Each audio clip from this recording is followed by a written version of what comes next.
સંખેડા તાલુકાના એક ગામમાં નદીમાંથી જ્યારે ટ્રેક્ટર પસાર થતું હતું ત્યારે ટ્રેક્ટર નદીના પાણીમાં ફસાઈ ગયું હતું. ટ્રેક્ટર નદીના પાણીમાં ફસાઈ જતાં ટ્રેક્ટરના ચાલકે તેને બહાર કાઢવાનો પ્રયત્ન કર્યો, પરંતુ ટ્રેક્ટર બહાર નીકળ્યું નહીં.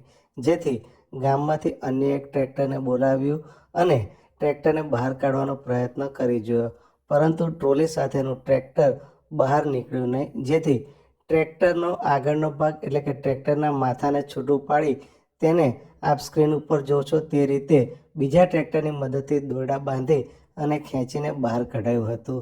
ત્યારબાદ ટ્રોલીને પણ એ જ રીતે નદીની અંદરથી દોરડાની મદદથી બીજા ટ્રેક્ટર સાથે બાંધી અને બહાર ખેંચીને લાવવામાં આવ્યું હતું.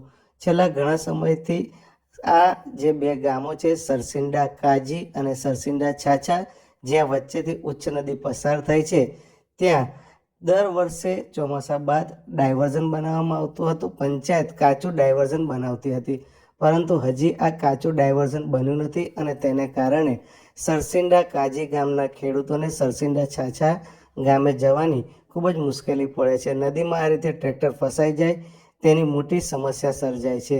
જેથી આ ગ્રામજનો સત્વરે અત્રે ડાયવર્ઝન બનાવવામાં આવે તેવી માંગ કરી રહ્યા છે.